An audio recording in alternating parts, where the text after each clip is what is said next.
There we go.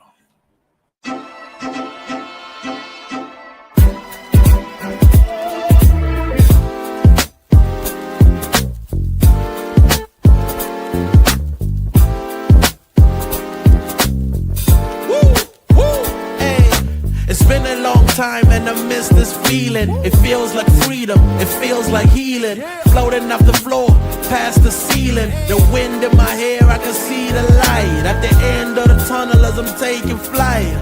Man, I'm feeling like myself again. Hey, man, I'm feeling like myself again. It's been a long time and I miss this feeling. It feels like freedom, it feels like healing.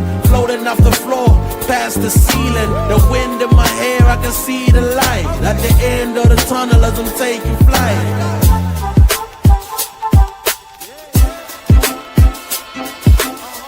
Man, I'm feeling like myself again. Hey, man, I'm feeling like myself again. Angels fascinated, reporting back to the maker. I'm emancipated, blow a kiss out the... What's up, people? How you doing today? It's the No BS show with your host Sonja and me, BStrilla. Absolutely. Going on? Happy birthday to Lawson. He is 7 today. He's the big 7. I'm trying to find our little thing here, but let's see. Let's see if I can pop him on. Lawson, There you go. Look at him. Today. He looks so thrilled. He is so thrilled, and he wants to thank everybody. He's been getting text messages all day from everybody. And so we are super appreciative of that. And you can tell he is literally at this point over it. Hey, Robbie. He did do like cake and all this stuff with me earlier. So I'm super excited. He's officially a big boy. What's up, Monkey? What's up, Monkey? Tell Monkey hi. Lawson, just tell everybody hi, and then I'll let you go. Rob said, called us Jagoffs as usual. What's up, Jag? What's up to you, Jagoff? All right, so birthday, we're gonna dedicate this show to him. His whole little body feels stiff. He is over this. He's like, Mom, you got me dressed up in here. He doesn't like this hat. He's had several hats before. And this one he does not care for. I don't know if it's the material or what, but if you go to his IG, Lawson Snickers, he has so many previous birthday posts up. Thank you, Monkey. He says, Happy birthday, Lassie. And so there's a video. I sent it to you, B, earlier. I don't want to send it there because we woke up this morning and Alexa did a good job of having him a birthday song. So it's been all about him today. And I guess, Lassie, we'll get you out of this stuff now. Let me make you feel a little better. We'll at least take the hat off. So the dog is a Jagoff. Yeah, he is. Yeah, he is. What's up, Robbie? I'm a small Jagoff. Say thank you so much. Thank you so much. That's what I'm saying, Monkey. He's looking right at everybody. Okay, I love you, buddy. All right. So of course, no BS. He's like, you just put me down. Take this crap off me before you can still see him. Look at him. He's looking like, dang. He's so over it. But he's like, why I can't be on TV now? Right. Why can't I be on the show with you, Mom? So you guys will see him there. What's up, everybody? Hey, Yoli. Congratulations, Yoli, for graduating the class. Yoli, congratulations. You guys know this is the No BS show. So we talk sports and we also talk, the stuff that's either BS or not. And I forgot to hold up the 7 when he was on here. Lost in 7. So yeah. B, how was your day? It was Thursday. That's all I can say. Friday Eve. That's what you gotta look at it like Friday Eve. That's the best thing about it. It's the best thing about it. And and it's just a lot of stuff. He's like, yeah, that's right. He's like, get this crap off. A lot of stuff. I do want to say it's a big weekend for me. Of course, Lawson's birthday is today. Tomorrow I'm getting rebaptized. Tomorrow is my Christian birthday, and I'm getting rebaptized because I was a kid when I got baptized, and I just want to rededicate my life to God. It's just been amazing. So I'm doing that in the morning. My bestie's husband is going to be baptizing me in a private ceremony, literally going to be dipped and whipped right up out of there, in and out. And so it's going to be a good weekend. And of course, Gonna get back in the gym tomorrow. I took today off, so everybody's been following my gym journey. This was 4 weeks this week, so all I wanted to do was be consecutive with my posting, so it could keep me accountable. But I won't be posting as much after this week because now I've established my routine. So, B, thank you. You've been supporting that journey, and thank you to all of you all who've always inboxed me or text me, and so many other people said that I motivated them. So. Long way to go, but this is not just for weight loss. This is a way of life. This is how you stay here. This is how you take care of yourself. And if you want to make sure your body has no BS, you got to keep it moving. Speaking of keeping it moving, B, the Pacers have set the pace once again, and they have claimed game 3. The entire game was a back and forth. Halliburton and his crew, they came and they just were not going to relent. Yeah, the bench really played a key role in this game for the Pacers. Really, Halliburton had a pretty pedestrian game. It was better than the first game, that's for sure. Or the second game, should I say? Well, the first game too. But he that wasn't the guy. The guy of the night, is what was his name? Matherin.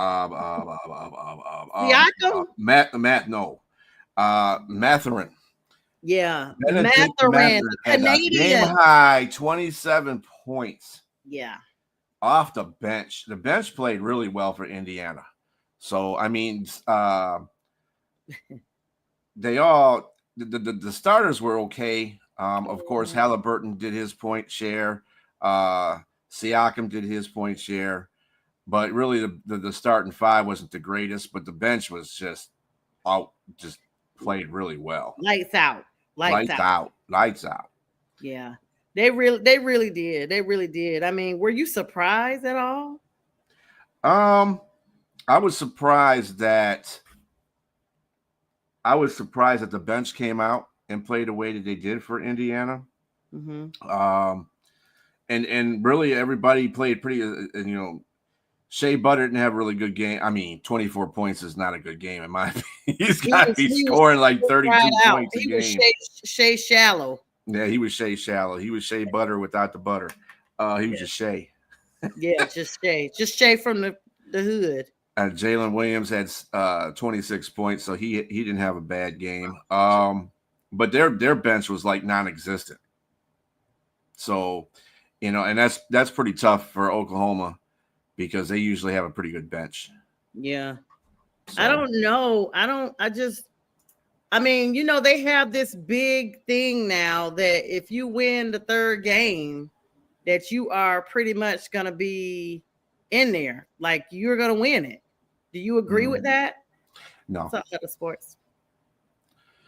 No, I don't agree with that. It's going to be a long series. And hey, our friend J Train might be right. It might go 7. But I still think Oklahoma City is just going to have they just got too much talent right now. Indiana's really kind of riding a adrenaline trip right now, as I call it. And they're playing really good basketball at the right time. And OKC's been doing this the whole playoffs. They've been playing good basketball. They're not going to lose the next game. They never lose 2 in a row. So we can basically see that OKC will win the next game. But if this goes seesaw back and forth, it is going to go 7 games because it's just that Indiana surprised me. They really did. I mean, I feel like they are draining the energy out of the Thunder. They're taking if I may say, electricity out of the thunderstorm. They're taking the thunder, literally. I think what Indiana is doing, they're playing like OKC should be playing. And I don't think it's taking energy from OKC. They're a young bunch. They'll like I said, watch the next game. They'll put it to them. OKC does this a lot. As a matter of fact, one of our co-hosts, he said that usually they have a hard time on the road the first game. it was pretty funny because we said Indiana hasn't won a game 3. Mm-hmm. And as soon as somebody said that, I was like, they're going to win this game. I can feel it now because you just brought it upon them that they're going to win it. So since you said they haven't won a game 3 in the whole playoffs in the Eastern Conference, they're going to win this one.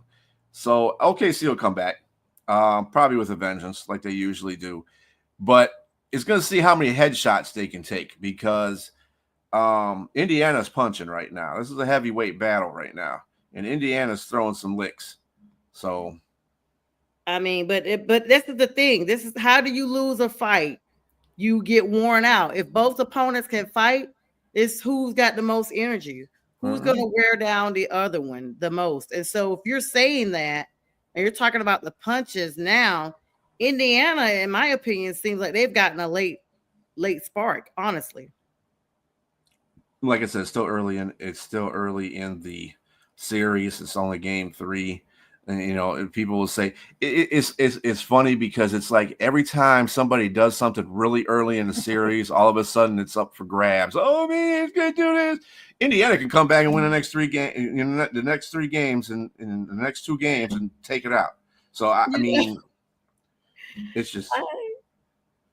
You're right, and I laugh because you know how you said every time. I don't know, B. Did you ever tell me that you watched The Office? No, well, I watch here and there. I'm not a big. There's a scene that Michael Scott does, the main character, where he's trying to mock Chris Rock, and he's like, every time, and it's so funny because when you said it, it literally sounds just like him for a quick second. So that's why I kind of like laugh. But I mean, at this point, we always say neither one of us have a dog or a cat in the fight, and so it's just let a better team win. Of course, I'm partial to Indiana because I've actually seen them, and I actually kind of like how Obi Toppin was playing, even though he was not playing. He was playing like the Toppin was on the bottom. It was horrible. Like there was no top whatsoever. Yeah. More like Jello topping. And so, I mean, they're gonna be. I don't know. More people may be tuning in now. Though, BStrilla. Yeah, and if it goes 7 games. I don't know, man. I don't like to say the NBA is fixed in certain ways, but this would tell me because they're not getting the ratings in the championship because of the 2 teams that are playing in it. If it goes 7 games, they're going to get that ratings. They're going to get that money anyway. If it goes 7 games, that'll work for them. See, I'm not a conspiracy. Yeah, I try not to do the conspiracy stuff, but sometimes I'll be watching these series. It's like, this team is overmatched. So why is this going 7 games all of a sudden? Yeah, okay. Yeah, I hope that that's not the case because we hope not, no. I just don't like when people start talking about meddling and things like that, even though we know what it really is. Speaking of meddling, is Ross Tucker. We're going to switch gears here to the NFL. Thank you, everybody, for coming on, like, shares, and all that stuff, viewing right now, all the affiliates. Make sure you guys check out the Huddle Sports Network. I will be giving them a promo here at the half minute. Of course, National Streaming Sports and Elite Sports and Entertainment Network. All of our affiliates that have graciously allowed us to be on their platforms tonight. We appreciate you so much. And this is our second show. So if you're new to this, welcome. Aaron Rodgers, Ross Tucker basically said, and last night when Tally Jag was on my show, thanks so much again, Tally Jag, for joining me on Prim and Proper Sports. She said that she had heard that Aaron Rodgers basically told the Steelers, don't get Shador or I'm not coming there. Well, we got to fact check stuff over here, BStrilla, because, there was so much talk around Aaron Rodgers. It's basically like, did this happen, yay or nay, or is this, factual? Ross Tucker actually said that he felt like Aaron Rodgers had something to do with Shador not coming to the Steelers. And, basically saying, this is my last year. This may be my last year, or this is my last year in the NFL. So there's no way I want to share a locker room with him. Almost as if he felt like he didn't want the hype around him. Now, right before we aired, I did see an article where he's complaining about the helmet that the Steelers want him to wear. He said he's always worn a shut style for the last I guess he said 20 years, but he hasn't been in the, has he been in the league 20 years? Almost, yeah. Yeah, he said he's been wearing a shut style for the last 20 years, and he does not like the type of helmet that the Steelers are making him wear. So that part is true. They got that on Yahoo Sports, so we know that's a credible source. But I mean, what are your thoughts on this? I mean, is this just still drama carrying on from this guy? Let's see. I'm kind of doing some fact checking live. Live. Ross Tucker basically saying he, of course, being an offensive lineman, he floated the theory was what was said, suggesting Rodgers might have told the Steelers he didn't want Shador in the quarterback room, especially in what might be his last year in the NFL. Now, the sources for that came from some little podcast that Ross Tucker has. He was on 365 Sports, and that's where he was quoted as saying that. They got a soundbite from him regarding the 2025 NFL draft and his thoughts on what teams knocked it out of the park. And then, of course, they asked him about the Shador Sanders move. And, of course, Ross weighed in on Aaron Rodgers as well. Yeah, I'm not seeing anything about that at all in any news source now. 365 Sports was the podcast he was on. So, nonetheless, you start saying what someone said, not necessarily that he actually thought that, it kind of gets a little bit of traction, at least for now. But nonetheless, he doesn't even want to wear the helmets that the Steelers have for him. So people have said, how I actually said, Strilla, I was like, you know what? I am actually still surprised that the Steelers picked him up. I don't see him and Mike Tomlin actually meshing. And I've said that. But people said that Tomlin loves him. He's come out and said that. Tomlin has actually come out and said that he loves Aaron Rodgers, and he'll not love him, but he likes him a lot, and he hopes he's on the team. He hopes he can get him on the team. So, I mean, the reason why Mike Tomlin said that, because he hasn't had a quarterback since Ben Roethlisberger. Ben Roethlisberger can run the offense by himself. That's what he wants Aaron Rodgers to do. Wilson and Justin Fields, and he messed that up by Russell Wilson is just a shell of what he used to be. Justin Fields was not put in a good situation on that team at all. And he can't depend on either one of those guys to really run the offense the way that Ben Roethlisberger did. Aaron Rodgers, who is a veteran, we just have to keep that in mind. He is a potential Hall of Famer. He has a command of the offense. He has a command of the offense. He doesn't have to go to the sideline and talk to the offensive coordinator and say, look, what we should do here. No, he's been in the league for a long time. He knows how to run an offense. So that's basically what Tomlin wants in his quarterback. Russell Wilson can't do that. Russell Wilson is not the greatest person to do that. He can do it at sometimes, but he does have to talk to. And the offensive coordinator is not, he's a running offensive coordinator. Arthur Smith, he's not really the most pass friendly guy.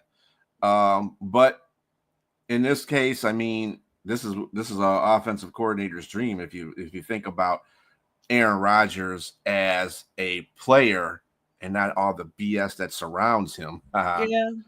So, I mean, but we'll see. We'll see what happens. He came in with a more positive attitude, so that's good. He came in better with the Steelers than he did with the Jets. I dare to say a little more humble, a little more teamly. I will, in case Jack is watching, I will congratulate him on his nuptials. He said that's why he's been missing. He kept talking about these personal issues, but personal issues usually kind of alludes to negative. It doesn't allude to something positive. An issue, you're getting married. That's not an issue, Well, congratulations, Jack. Yeah, but he said his wife would not be in the spotlight. He does not want her known to the public, but her name is Brittany, and he would not be. Well, that's my daughter's name. Yeah, cute. I love the name Brittany. And so congratulations to Aaron and Brittany, A and B. Okay. So listen, so we got a lot of NFL, the mini camps kicked off. Fines are flying left and right. Shamar Stewart just left the mini camp amid the contract dispute. B, did you know that? So yesterday, Yesterday, yes, we talked about him holding out. He left today. Dude, that guy, I can't stand that guy. I can't stand him. You're a rookie. Yeah, I'm getting sick of these teams bowing down to these rookies because we're paying for potential. No, you're not. There's no potential in what he's gonna do. He could fall on his face the next day. Yeah. No, dude, you're a rookie. You take the contract that is given to you, and then when you earn your next contract, that's why you have a rookie contract, so you can earn it on the next. This is getting out of hand. He left, and you know what? I don't know if you saw my face. Just as I realized it was popping up, I was like, "Oh snap!" Because we were just talking about how he was, basically saying, and we were saying he may get dropped. Keith Angle was talking about that, saying that he may get dropped because there's so many people that want to be, in the league, but he has officially left minicamp now because he can't get a contract dispute is what they said. Go play in the UFL, dude. Yeah. There's somebody else who need to take nobody. I'm not saying the Bengals are right or wrong in this instance right here. They're not doing exactly a good job with Hendrickson's contract, but at the same time, Shamar, don't stick your foot in your mouth about, I don't like the way they're doing Hendrickson. Don't put Hendrickson's name in your mouth. First of all, you ain't even on that level yet. You ain't even near that level yet. You're a rookie. Shut up. First of all. Second of all, get a different, if you're having a problem with your contract, get a different agent. If your agent ain't doing his job, then whatever the case may be, his agent is out go out there and play with your teammates so that you can show that you're part of the team and quit being a selfish bastard. I'm sorry. That's what it is. You're being selfish to the team. And that team ain't got no defense right now anyway. So and your productivity in college was crap. You might have the athletic skills, but you're not doing I just don't see it translating to the NFL. So you need to be humble and bring your butt back to camp, play with your teammates until a contract gets established. You be fine. I mean, if he left though, would they even want him back? Like, dude, deuces. Like, there's 51 other men wanted to be on this roster. And you know what? The Bengals put all their money in that offense. They don't even have any money left for their defense anyway. So Shamar Stewart getting his contract is insane. They said, this is on NFL.com. He skipped the final day of mandatory minicamp and rookie among a contract dispute. And they basically said, let's see what else, because this is on NFL.com. They're saying that he wasn't there today. And so Zach Taylor noticed it, of course, and told after practice, told everybody that he and Shamar had a private conversation and just focus on the guys that were there. So right. I mean, that's all you can do. I mean, he's the coach is doing what he said you can't do nothing if the guy ain't there. So why worry about it? Just do what you got to do. The other thing is they can't find him because he hasn't been officially signed yet. So he's unsigned. He's unsigned. That's what they're saying on NFL.com. He's still unsigned. And basically the crux of the dispute is the Bengals' desire to set a new precedent with first-round rookie contracts, which would allow the club to void future guarantees. So that's where there's an issue with it. Well, anyway, Shamar may not be even, I don't even know. Do they keep him or what?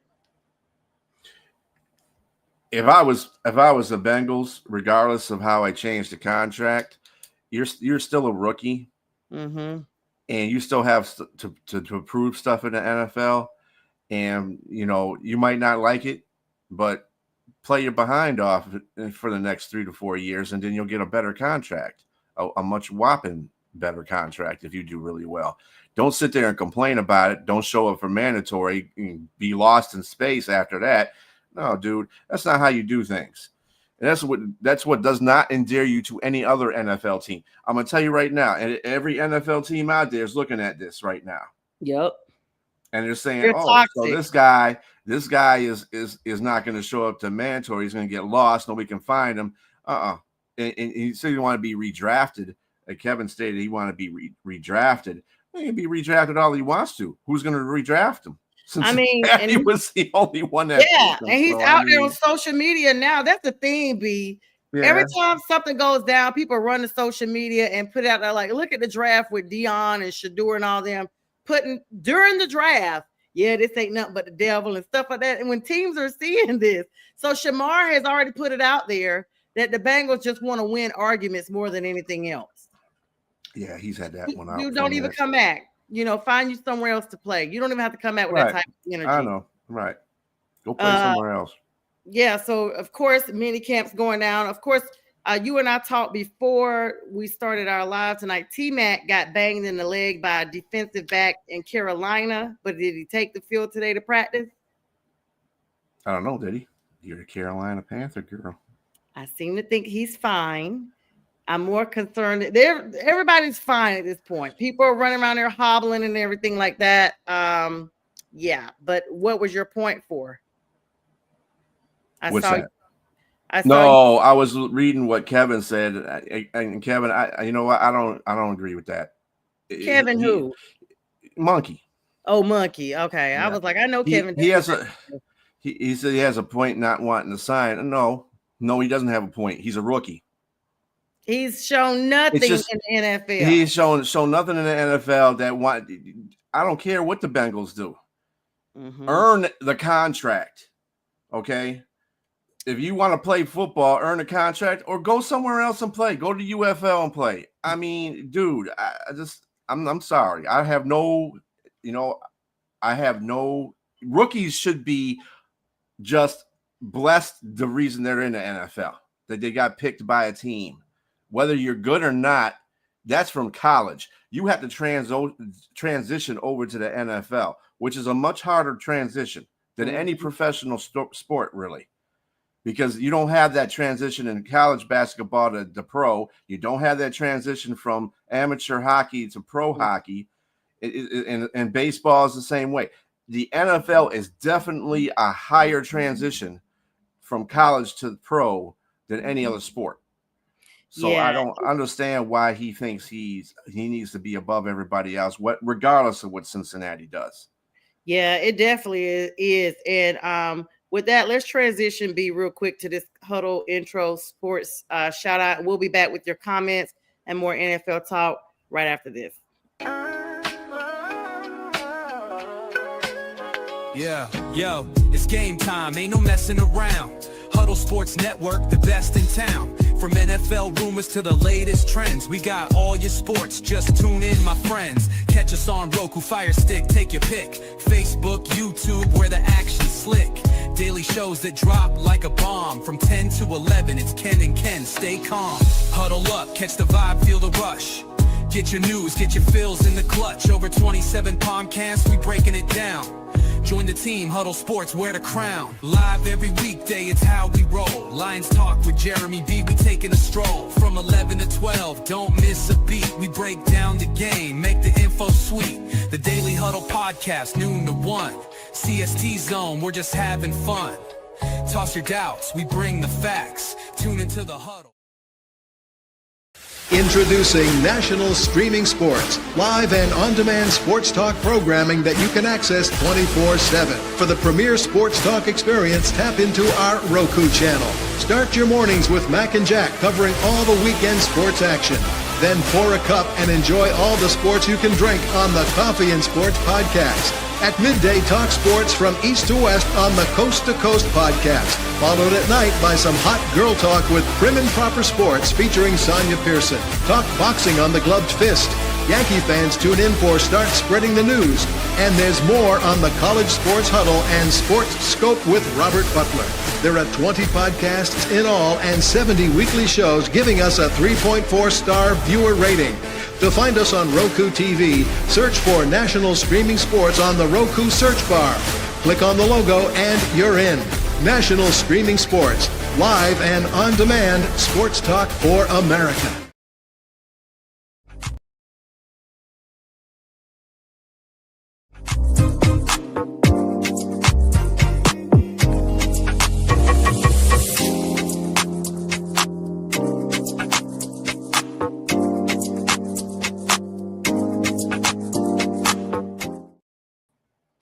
All right, we are back. Shout out to the Huddle Sports Network, National Streaming Sports, and Elite Sports Entertainment Network. Welcome back. This is the No BS Show. I'm Sonja, and I'm joined by BStrilla from Detroit. What up, though? Again, this is the second half of our show here. B, I kind of got it together a little bit while we were out there, and you are right. So let me squeeze in this Panthers injury report real quick. Of course, there was a scuffle that broke out today between the scuffle that broke out between the offensive lineman Brandon Walton and outside linebacker Thomas Incoom. Basically showing people are thinking it's going to be a super competitive team doing that. Dave Canales getting it done. Importance of players continuing during the training week, during 5-week break. We're going to have a 5-week break that's going to be starting pretty soon. Urging them not to take a complete vacation. But I will say this. Bryce Young's growth has been basically a master class, is what people are describing it as. The defense is stepping up with Derek Brown, Christian Roseboom, and of course, Mike Jackson definitely highlighted. They have a wide receiver depth as well that they have really worked on. But the Panthers will now have a break and will not come back until July 23rd. Injury report, T-Mac was in fact held out of the second and third days of minicamp as a precautionary measure, though, because he was banged up pretty bad after a collision at Tuesday's practice, and this was between him and Amari Barno, the outside linebacker. Correction. He had a bang up with one of the defensive backs, and so as a precautionary measure, they decided to take him out. Amari Barno was also sidelined because he actually had a knee clean-out procedure done. But, of course, both of them are expected to be well-rested and well ready to go by July 23rd. And that's your Panthers news. Nice. So what was your last day of minicamp today? Today. And he wasn't there today either, right? No. Okay. He's so been held out. Just been held. Okay. All right. That's good. Yeah. So he, but he's telling them, hey, don't take a full 5 weeks off, y'all. Even though we got 5 weeks off, don't take the full 5 weeks off. Like, keep your body's conditioned. And I'm gonna say football players, they won't do that. Yeah. Yeah. And the thing is this, Xavier Legette is the prime thing that I'm talking about. Xavier has been to the Kentucky Derby. Everybody knows he, has a horse named Dollar Bill. When he makes touchdowns or whatever, he does a little, horse riding dance or what have you. He's from Mullen, South Carolina, and he has a horse farm there. Basically talks about how he gets a deal on all the straw and everything, like nobody's up the prices. And I just think Xavier is a very athletic person that just happenstance just ended up in the league. I don't even think that was his first love. His first love is horses. If he could just be a farmer all day and ride horses, he would do that. And so with that being said, that shows because he did not take care of himself. And as a result, he was hobbling off a couple of days ago as well. But this is the season he's going to have to make sure he steps up. These drop catches, things that we saw in the first season, the same way you out there lassoing horses, you need to be lassoing those passes. I mean, there was several of them, B. I saw him right there in his hand, and you dropped him. I was like, I know it's, difficult, us as fans to see because we don't know, But I'm like, I would like to think that I would at least grab and protect the ball. I wouldn't just, act like it had, I don't know, butter on it or something. Well, it's easier said than done. I remember when my son, when he was playing in PAL football, he was kind of a perfectionist kid. And, I'd toss the football to him. We played football, throw the football to him. He wanted to be a receiver on the team. So he would this dude would go nuts if he dropped a pass. I said, dude, it's okay.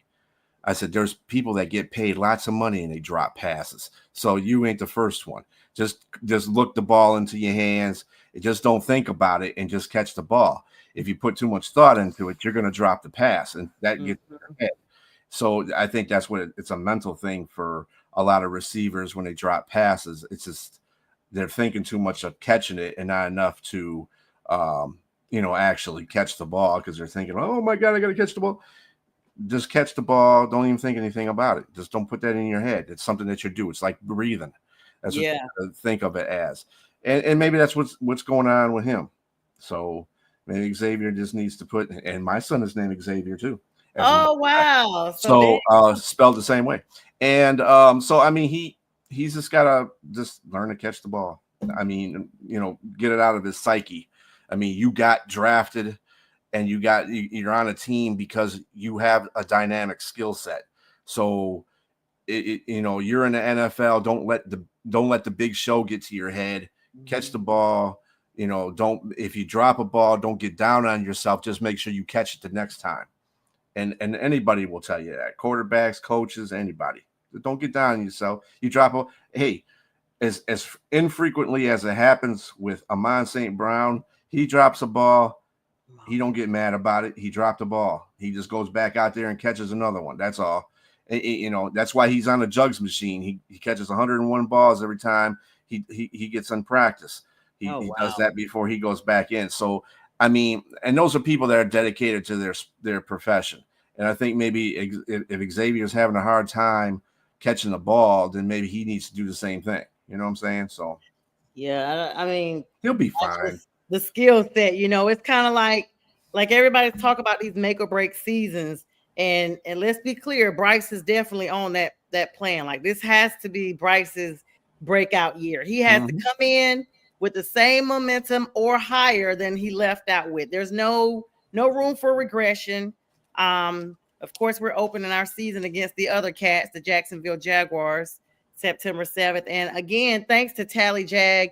Last night while we were on the show, she actually told me if I could get to Jacksonville, she would take care of all the rest. And she did. And she sent me a ticket and everything. And so I will be there. I've never been to Duval. I've never been to and I've been to Jacksonville driving through, from like different parts of Florida, but I've never gone to a Jacksonville game. And I was like, this time, maybe Tepper won't toss no drinks on nobody, because last time we were there, he tossed a drink. But I mean, I don't know if Tepper can even go back to this game or not. They might have removed him. I don't know.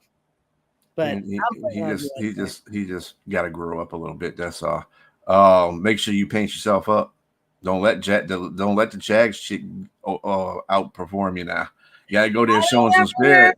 I don't ever wear paint. I wear my Panthers shoes, a jersey. I've never done face paint. I know. I guess I could ask Pink Fan first. She'll be there. Yeah, and she's that would be the one you ask. Yeah, and paints herself up well for that. Yeah, and I'm definitely gonna be linking up with her. So I may do paint for the first time. It's gonna be a first time for everything, and I'm excited too. So thanks again, Tally Jag, for that ticket and everything. She even texted me today to make sure I had downloaded the Jacksonville Jaguars app. I was like, girl, no, I didn't. She's like, you need to get your ticket. I'm like, oh, okay, yeah. So I'm excited about that. That'll be a little break there for me after school starts. So yeah, I'm probably gonna go live from there. Just there you go. She predicted that it's going to be a Sunday, of course. She predicted we are going to lose 34-17. I told her she was crazy. I was like, you literally predicted double the score. Are you insane? And she was like, I mean, that's okay. I mean, that's like asking a Green Bay fan if they're going to beat the Lions in the first game. Of course, they're going to say yes. They're going to say no. Would you say? But with if they said that Jacksonville's going to beat Carolina. I told her to give an honest score, B. The honest score is not no freaking 34-17. You're insane. This is not the Panthers you played last time. And see, they're banking on Travis Hunter, who's playing on both sides of the ball. She said he's been practicing on both sides too. He can practice and be on both sides of the ball during camp. They ain't gonna happen during the regular season. He might get a few reps at wide receiver, but other than that, he's going to be a cornerback. That's what his job is. Wear them out, okay? You heard it here first. I told you he ain't going to get an interception this year. Ooh, That's big. Big. I'm just saying. You know, they make a lot of hype about Travis Hunter. He plays two. Okay, so what? I mean, a lot of players have played two ways. Is he better than? If I compare him to college kids coming out of college on a Heisman, he ain't better than Charles Woodson. Oh heck, he ain't better than Charles Woodson. And Charles Woodson played two ways too in the NFL. He didn't do it like people want Travis Hunter to do it, but he did play two ways, and he was an exceptional corner, one of the best corners. So I mean, I just don't. Travis is not on that level to me. He doesn't. He has shown me nothing that puts him on that level. Yeah, so we'll see. Right, like you said, everybody wins games at practice and OTAs and without pads. They haven't even suited up. Let's be clear. So I feel you, Monkey. That's what I'm saying. Everything you do that. This is professional. This is professional football. Professional.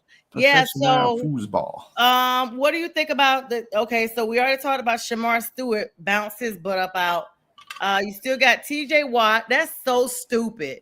T.J. Watt. I don't. You know, the Steelers have not paid him, but y'all don't paid Aaron Rodgers. T.J. Watt, your veteran, is holding out for a contract negotiation. I don't know what the hell Pittsburgh's doing. I don't know what the organization's doing right now. They're just all over the place. TJ Watt should be. That's like saying Aiden Hutchinson from, you know, if we had a contract dispute with Aiden Hutchinson, which we shouldn't have, he should be signed. Period. Yeah. And which they're going to do in the middle of the season once they see that he's doing fine. As long as he does what he did last year, started off last year before he got injured, he's definitely going to get the bank. But with TJ Watt being there as a senior guy and has been putting up numbers every year and helping that defense, he's actually, I mean, there's games that he's actually won by himself. Yep. That's why I was like, and you know what, B? It makes me think, is this really money, or do you think there's the fact that he might not want to play with Rodgers? Is that kind of just he plays on the other side of the ball. He don't care about Aaron Rodgers. He cares about the defense.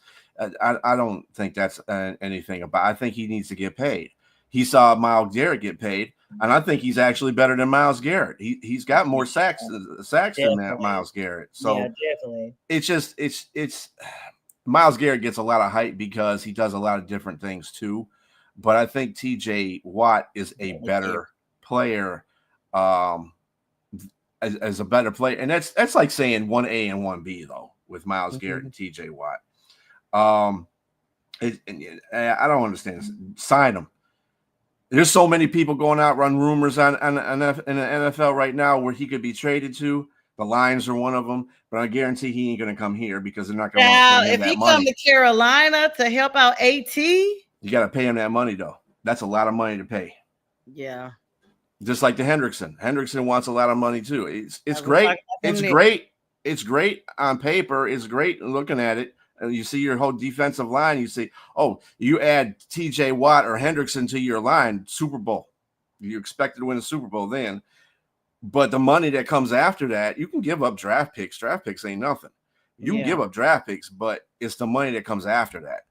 And they want money. They want to get paid. Yeah, so they want big money. And I mean, TJ Watt should, though. He's put in his time and he's put in the plays. And so he deserves it. But you're seeing these players come in that haven't proven themselves, B, and they're getting this money.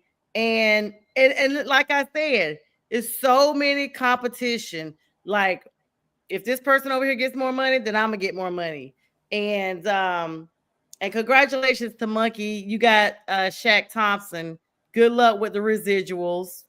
We gave you guys the crumbs that's left from him. He's been with our league for a very long time. So I just want to put that out there. Von Miller last year. So I can't stand Von Miller. I can't stand him. I liked him when he was playing with the Rams, but other than that, I haven't been a big Von Miller. When he was with Denver and he put that hit on Cam, and then, you know, he had some allegations out there about him. They kind of went away, But I felt like I wanted him to just focus on making his eyewear and get out of the league. I didn't like him. I don't like Aaron Darnold. I don't like these players. I mean, I get it. It's part of the persona, kind of, I guess, now. If you're an NFL player, you're going to have an element of cockiness to you. And I just don't care for them. These, Aaron Darnold doing all this, when he felt like the game was over. Dude, sit down. He's one of the best defensive tackles in history, though. He's the absolute. And let me tell you, they did a documentary. I was watching something. It was a documentary on him. So you don't like him. Absolutely not. And they were doing a documentary on Aaron Darnold, and they showed like his food for the day. This dude eats half a loaf of bread for breakfast, like 8 or 9 eggs. Like they showed it all out there. But it all was just going straight to his muscles. Like, dude lives basically a car. But his breakfast was like 3,500 calories by itself. And they showed him cooking and stuff. I was like, this dude is gonna eat. It might have been a whole loaf of bread, but it was a lot of toast and a lot of eggs and a lot of bacon. And I was like, oh my gosh, like he eats up a week's worth of groceries in one day, literally. He can afford it. From all his meals. He can afford it. And he's Aaron freaking Donald. He can afford it. Hey, let me tell you something. You see that kind of stuff, but man, what you just don't know how the offensive linemen eat, the defensive line. They have to have those carbs in their system. They're on that line. They're pushing each other all around. Mm-hmm. It's not like a wide receiver. Wide receivers can, do little green shakes and all that stuff because they're skilled athletes. They're running down the field all the time. They need energy. They need bulk on a defense and offensive line. So, muscle and bulk. That's what they need. They got to push each other around. So if you're sitting there eating like a hungry man's breakfast of two bacon, 2 eggs, 2 pieces of toast, dude, you're gonna get pushed all over the field. I mean, look at Desmond Watson. He was 464 pounds at his pro day. And he was the heaviest player listed because right before that, Baltimore had Daniel Falele at 380 pounds. This dude almost weighed a whole another extra 100 pounds. And let's not talk about the former NFL tackle Aaron Gibson, who was 410 pounds, biggest player in NFL history. But Desmond Watson was very athletic for his weight. The Eagles grabbed the Dancing Bear from UGA. I can't remember his real name, but he was known as the Dancing Bear because he was big, but very quick, very agile, very swift. But Watson actually has started losing his weight now, talking about he's been eating omelets with spinach and tomatoes for breakfast instead of grits and pancakes. And they got him snacking on peanuts and almonds, and he's trying to actually train and everything. And so he's basically, I guess, trying to still get in because he's been working with some NFL trainers. He's 22 years old. All I can think about is your heart, sir. Your heart is thinking about the next beat, if it's going to do it or not. Well, I mean, they say the same thing about Jordan Davis, actually, too, when he came out. That's who the Dancing Bear is, Jordan Davis. And he was a big fella. Yes. And he plays pretty solid on that Eagles line, though. But he's not somebody that's going to make a play every now. He's going to make a play every now and then, and it might be every now and then because he's a big fella. He doesn't have enough gas in the tank all the time. In fact, he has to come out a lot of times. Just to get, just because he's gassed. And that's what big fellas do. They're good for, you're not going to be able to run into the line when he's there because Desmond's down there with undrafted with Shiloh in Tampa Bay. So they working with him.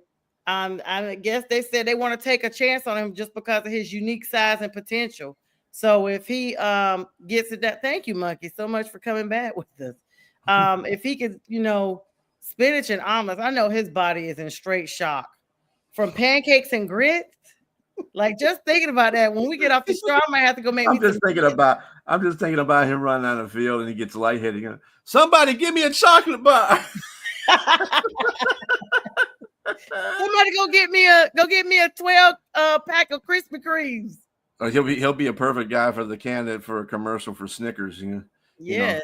you need a Snickers because you're not yourself. Got him over there. Yeah, got him over there pumping him his IV full of just nothing but sugar. Just straight insulin drip. Just an insulin drip. Because if he's that weak, and the oxygen and everything, but like I said, he's too young for all that. He's too young. That he probably was born already weighing 100 pounds at birth. Poor mama. Right. Probably only child. Thank you, Monkey. Before we hop off of here, B got some NHL news. Of course, that's game 4 kicking off tonight. The Stanley Cup final. Florida Panthers are leading 2-1 over the Oilers. I mean, they're the defending champs. They're making sure they stand up 10 toes down.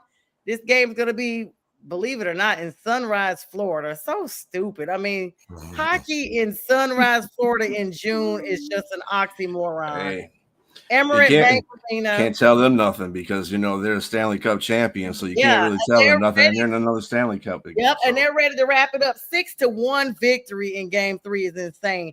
Oilers are going to be using Stuart Skinner in the goal for game 4, of course. Jeff Skinner and Troy Stetcher also going to be in the lineup for the Oilers. And the Panthers are looking to take some type of 3-1 lead while the Oilers are just trying to tie it up before it shifts back to Edmonton. Well, I know one thing. They better play better than they played in game 3. They were horrible in game 3. They took 85 penalty minutes in that game. Very undisciplined. Good Lord. 80-some penalties? Yeah, 85 penalty minutes. 85 penalty minutes. And that's a lot of penalty minutes for a game. Let me tell you something. They did not look like the Edmonton Oilers I was used to seeing. Wow. And Florida took it to them too. You can't do that. Edmonton can't do that. They were in the same situation last year. This is still going to go 7 games, but it's going to be the test of wills. I just don't want if Edmonton comes into this game playing like they did last game. This series might be over sooner than later. Yeah, Florida's just they are lethal. And have we ever had an NHL team go back to back? We have. Yeah. Chicago, the Blackhawks, right? We haven't heard the Red Wings. I know the Red Wings did. I think Pittsburgh did. I think the Pittsburgh Penguins did. Red Wings did. Montreal did way back in the day. I'm trying to figure out some other teams. New Jersey, I think, did a back-to-back. Yeah, so there's that's not nothing that's not common in the NHL, teams going back-to-back.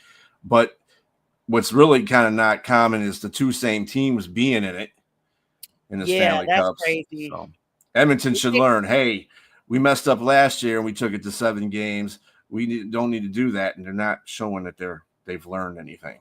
I actually forgot, in true Florida fashion, the Tampa Bay Lightning was another team.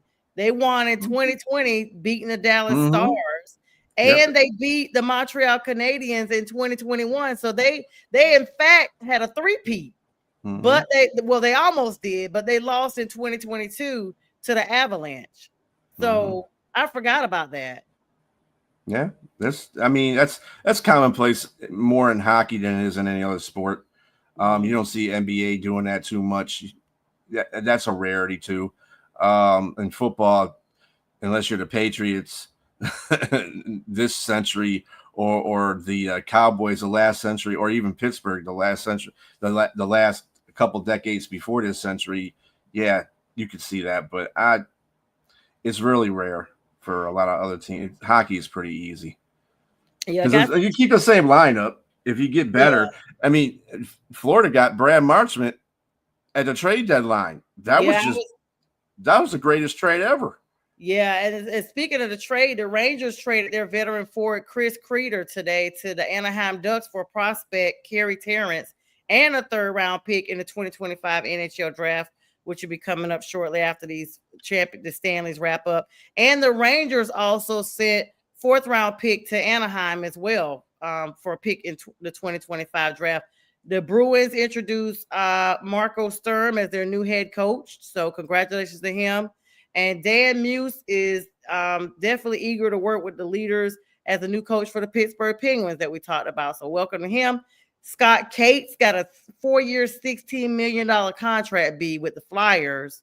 And then TJ Oshie announced his retirement after 16 seasons in the NHL.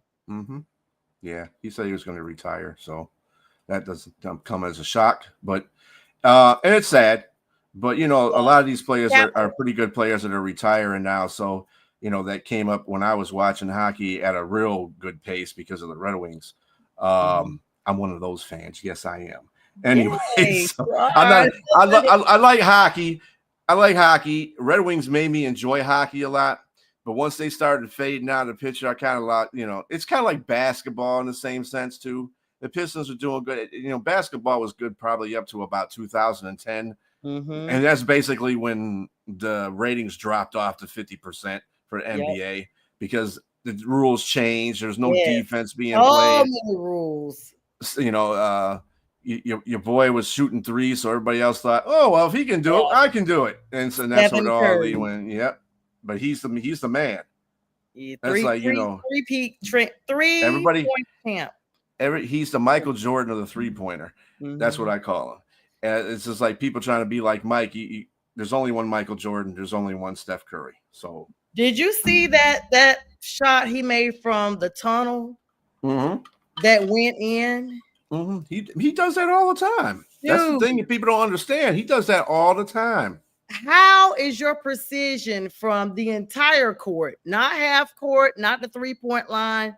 How and he's done it during the game too, B, on the buzzer, that he was basically at the other end and just chunked it, literally, like we used to say in the country, just chunked it. Yeah, I think we threw like a 3/4 court prayer. Well, not a prayer with him. Everything's not a prayer with him. It's like instant go. But yeah, 3/4 court shot for a game winner. And he made it. I wasn't surprised. As soon as he took the shot, I said, "Oh, this game over," because I knew he was going to make it. He's automatic, basically. Yeah, he's so calm with it. It's like his face shows no panic at all, and that's why the Davidson College, North Carolina native, even though he was born, I think, in Ohio, grew up in North Carolina as far as going to college and everything. And as a Panthers fan, he's been a supporter of the Panthers for a long time. We've had him beat the drum and everything on opening day. That's why I will always love Stephen Curry. That's why I will always love him. So he is, I was so distraught when the Warriors were eliminated from the playoffs because that's usually the team I roll with. I haven't had a t-shirt with them for a long time. He gets hurt. That's where they go. Yep. He's the heart and soul of that team. Yeah, but they kept Draymond. They're so banked on Draymond being the person. And I'm like, Draymond is. Draymond, they keep Draymond because he's the Robin to the Batman. So, Steph Curry is the star. He's the guy that the hopes and dreams of the Golden State Warriors live on. Draymond Green is the enforcer. He's the guy that says, if you push Steph Curry, I'm knocking your block off. Or any of the other players that are doing offensive, he's the enforcer. I like Draymond Green. I know you don't like him too much, but I love the guy. The guy was great. Michigan State in the neighborhood that you hope is on a leash when you walk down the street. He brings that bad boy Piston mentality to the NBA. That's why I like him. He's from Michigan. He went to Michigan State. He's from the Lansing area, I believe. He's from Flint. Oh, he's from Flint. So yeah, he shows that grit, and that's what you need. That's why Golden State's been successful. Steph Curry is the guy on that team, but they probably wouldn't have got a lot of places without Draymond being on that team. Draymond is a guy too. He might not put up the points, but that you ain't coming into Golden State acting like you're going to be doing something and trying to be rough with him because he'll get in your face, punch you in the balls, kick you in the hips, kick you in the ass, whatever he's got to do. Yeah, he's grimy. Yeah. And he got the face to match that same horrible behavior, matches that horrible, scary face that he's got. That's just that Flint water he was drinking. That's what it's gotta be. All right, guys, it's definitely been a great show as always. Thank you for joining us on the No BS Show. We're here every Thursday, 8 p.m. Eastern Standard Time. Tomorrow morning, of course, all the shows on the Roku channels, National Streaming Sports, they're going to kick off at 8 a.m. tomorrow. And the debate show on Saturday, myself, Jay Train, and Jack Hirsch. And on Sunday morning on National Streaming Sports, we got the Sunday morning sports show. It's Father's Day weekend. Happy Father's Day weekend to you, BStrilla. And of course, tomorrow night, I forgot, Friday with the fellas. We'll be back again on all the platforms. Everybody have a great night. Angels fascinated, reporting back to the maker. I'm emancipated, blow a kiss out the neighbor. Saying bye to Felicia, saying hi to Miss Parker. I was in the darkness, didn't stop me shining though. I was at the bottom, but it didn't stop me climbing though. Talents, we ain't hiding those. Cook out, I'm providing flows. Homie, you invited, getting reunited. With the real you no longer gotta hide it. They love to see us fighting, love it when we are divided. Yo, we about to make it mad. Food on the table, big stacks in the bag. Drink in my hand, watch me do